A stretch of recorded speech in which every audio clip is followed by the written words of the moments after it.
అనూహ్యంగా ఆ 3 రాష్ట్రాల్లో కాషాయ జెండా ఎగిరింది. ఇంకేముంది, ఆ పాత ముఖాలే మళ్లీ కనిపిస్తాయని అంతా అనుకున్నారు.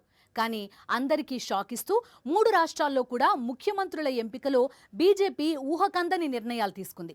వ్యూహాత్మకంగా అడుగులు వేసింది.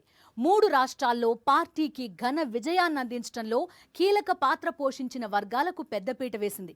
ఇక్కడితో కథ అయిపోయింది అనుకుంటే పొరబడినట్టే.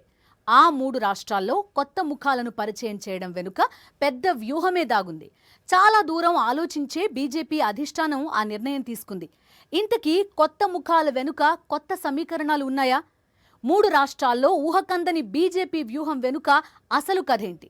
2024 సార్వత్రిక ఎన్నికలే లక్ష్యంగా ఆయా రాష్ట్రాల్లో బీజేపీ పావులు కదుపుతోందా? బీజేపీ వ్యూహాలు ఎలా ఉంటాయో తెలుసా?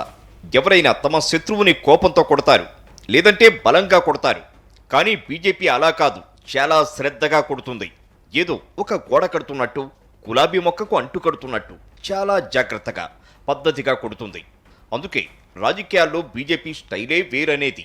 తాజాగా జరిగిన 5 రాష్ట్రాల ఎన్నికల్లో 3 రాష్ట్రాల్లో జెండా పాతి చేయిపైనే పైచేయి సాధించింది కమలం పార్టీ. ఆ గెలుపుతో ఊపిరి పీల్చుకుని రిలాక్స్ మోడ్లోకి వెళ్లిపోలేదు. వచ్చే లోక్సభ ఎన్నికలపై ఫోకస్ పెట్టింది. అందులో భాగంగానే ఆ 3 రాష్ట్రాల్లో కొత్త ముఖాలను పరిచయం చేసింది. ముఖ్యమంత్రుల ఎంపికలో ఊహకందని నిర్ణయాలు తీసుకుంది. సుదీర్ఘ పాలనానుభవం కంటే సామాజిక సమతూకానికే ప్రాధాన్యత ఇచ్చింది. అందులో భాగంగానే ఛత్తీస్గఢ్, మధ్యప్రదేశ్ రాష్ట్రాల ముఖ్యమంత్రుల ఎంపిక జరిగింది. ముందుగా ఛత్తీస్గఢ్ విషయం తీసుకుంటే అక్కడ విష్ణుదేవ్ సాయిని సీఎం పీఠంపై కూర్చోబెట్టింది. దీని వెనుక అసలు వ్యూహమేంటో తెలుసా? వచ్చే సార్వత్రిక ఎన్నికల్లో గిరిజన ఆదివాసీల ఓట్లను కొల్లగొట్టడం. అవును, అందుకే ఛత్తీస్గఢ్కు మొట్టమొదటి గిరిజన సీఎంను చేసింది. ఆ ఘనతను తన ఖాతాలో వేసుకుంది. ఏకంగా 3 సార్లు సీఎంగా పనిచేసిన రమణ్ సింగ్తోనే కొత్త ముఖ్యమంత్రిగా విష్ణుదేవ్ పేరును ప్రతిపాదించేలా చేసి తన రాజకీయ చాణక్యం చాటుకుంది.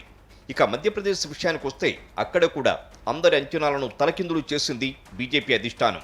మోహన్ యాదవ్ను ముఖ్యమంత్రిగా ప్రకటించి అందరినీ ఆశ్చర్యపరిచింది.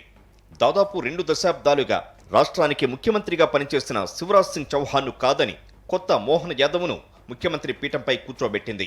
రాజస్థాన్లోనూ 2 సార్లు సీఎంగా సేవలందించిన రాజకుటుంబీకురాలు వసుంధరా రాజేను పక్కన పెట్టి భజన్లాల్ శర్మకు పట్టం కట్టింది. సాధారణంగా 2-3 పర్యాయాలు కంటిన్యూగా సీఎం పదవిలో ఉన్న లీడర్పై ఒక వ్యతిరేకత వస్తుంది. అన్ని చోట్ల ఇలానే ఉంటుందని చెప్పలేం, కానీ చాలా చోట్ల ఇలానే జరుగుతుంది. ఈ ప్రభావం రానున్న లోక్సభ ఎన్నికలపై ప్రభావం చూపినా చూపుతుంది. అందుకే ముందు జాగ్రత్తగా కొత్త వారికి అవకాశం ఇచ్చారు. నిజానికి ఈ 3 రాష్ట్రాల్లోనూ సుదీర్ఘకాలం ముఖ్యమంత్రిగా పనిచేసిన బలమైన నేతలు ఉన్నారు. అయినా ఎన్నికల ముందు వీరే తమ ముఖ్యమంత్రి అభ్యర్థి అని ఎక్కడా ప్రకటించలేదు. ఎన్నికల్లో విజయం సాధించిన తర్వాత తదుపరి జరగబోయే లోక్సభ ఎన్నికలను దృష్టిలో పెట్టుకుని కొత్త వారికి ముఖ్యమంత్రులుగా అవకాశం కల్పించింది. కొన్ని రాష్ట్రాల్లో ఏ పార్టీ అధికారంలోకి వచ్చినా 1-2 సామాజిక వర్గాల చేతిలోనే సీఎం పదవి మారుతూ వచ్చింది. ఈ విధానానికి బీజేపీ అధిష్టానం స్వస్తి పలికినట్టు కనిపిస్తోంది. అగ్రపీఠం అందుకోలేకపోయిన ఇతర సామాజిక వర్గాలకు కూడా అవకాశం కల్పిస్తూ వస్తోంది. ఫర్ ఎగ్జాంపుల్, జాట్ సామాజిక వర్గం ఆధిపత్యం ప్రదర్శించే హర్యానాలో జాటేతర నేత మనోహర్ లాల్ ఖట్టర్ను ముఖ్యమంత్రిగా ఎంపిక చేసి ఆశ్చర్యపరిచింది. మరికొన్ని రాష్ట్రాల్లోనూ ఇదే తరహాలో కొత్త ముఖాలకు చోటు కల్పించింది. ఛత్తీస్గఢ్లో రమణ్ సింగ్ విషయానికొస్తే ఆయన 2003 నుంచి 2018 వరకు వరుసగా 3 సార్లు సీఎంగా పనిచేశారు. ఇక ఇప్పుడు ఆ పీఠానికి దూరమయ్యారు. ఇప్పుడు ఆదివాసీ వర్గానికి చెందిన విష్ణుదేవ్ సాయికి సీఎం పదవి దక్కింది.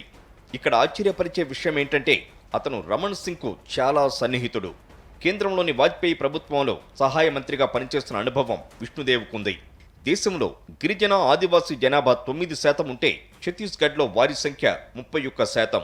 ఇప్పుడు అర్థమైందా విష్ణుదేవ్ సాయి ఎంపిక వెనుక ఎంత కథ ఉందో?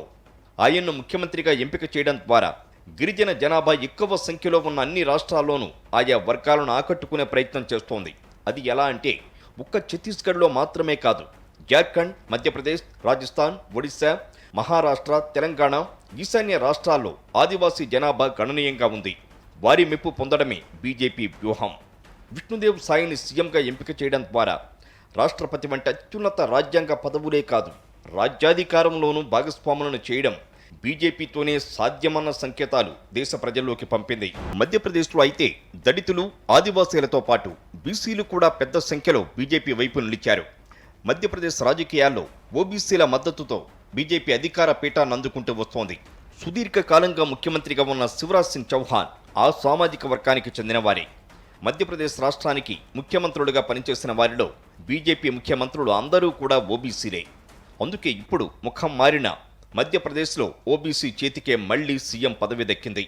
మోహన్ యాదవ్ను అనూహ్యంగా తెరపైకి తెచ్చి ముఖ్యమంత్రి పదవిని కట్టబెట్టింది. ఓబీసీ నేతల్లో శివరాజ్ సింగ్ చౌహాన్, ప్రహ్లాద్ పటేల్, కైలాష్ విజయవర్గీయ, రాకేష్ సింగ్ లాంటి ప్రముఖులు ఉన్నారు. కానీ సీనియర్లను పక్కన పెట్టి కొత్త ఫేసును తెరపైకి తెచ్చింది బీజేపీ. ఇదొక రకమైన స్ట్రాటజీ. రాజస్థాన్లో బీజేపీకి అత్యంత శక్తివంతమైన నాయకురాలు వసుంధరా రాజే. కానీ ఈమెను పక్కన పెట్టి భజన్లాల్ శర్మ పేరును ఫైనల్ చేసింది. తొలిసారి ఎమ్మెల్యేగా గెలిచిన భజన్లాల్కు రాజస్థాన్ సీఎం పదవి దక్కడం అంటే మామూలు విషయం కాదు. భజన్లాల్ శర్మ బ్రాహ్మణ సామాజిక వర్గానికి చెందిన వ్యక్తి. వసుంధర చేతనే భజన్లాల్ పేరును సీఎంగా ప్రతిపాదించారు. భజన్లాల్ ఆర్ఎస్ఎస్ మనిషి. ఏబీవీపీ, బీజేవైఎంలో పనిచేశారు. భరత్పూర్ జిల్లా అటారీకి చెందిన ఈయన 2 సార్లు సర్పంచ్గా పనిచేశారు. 4 సార్లు పార్టీ రాష్ట్ర ప్రధాన కార్యదర్శిగా ఉన్నారు. ఇక జైపూర్ రాజకుటుంబానికి చెందిన దియా కుమారి, దళితుడైన డాక్టర్ ప్రేమ్చంద్ భైరవలను ఉప ముఖ్యమంత్రులుగా ప్రకటించారు. ఇలా 3 రాష్ట్రాల్లో ఎవరి ఊహలకు అందని వ్యూహాలతో బీజేపీ అందరినీ ఆశ్చర్యపరిచింది. ఇలాంటి ప్రయోగాలు దేనికంటే మధ్యప్రదేశ్, రాజస్థాన్, ఛత్తీస్గఢ్ అసెంబ్లీ ఎన్నికలంటే కేవలం ఆయా రాష్ట్రాలకే పరిమితం కాదు.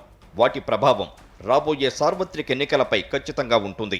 2014, 2019లో వరుసగా విజయం సాధించిన బీజేపీ 2024లో హ్యాట్రిక్ కొట్టి కేంద్రంలో మళ్లీ అధికారం నిలుపుకోవాలని చూస్తోంది.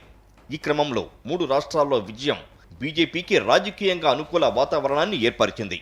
అయితే ఆ 3 రాష్ట్రాల సీఎంల ఎంపిక, మంత్రివర్గం ఏర్పాటులో బీజేపీ వ్యూహాలు ఏ మేరకు లోక్సభ ఎన్నికల్లో ప్రభావం చూపిస్తాయనేది మున్ముందు చూడాల్సి ఉంది.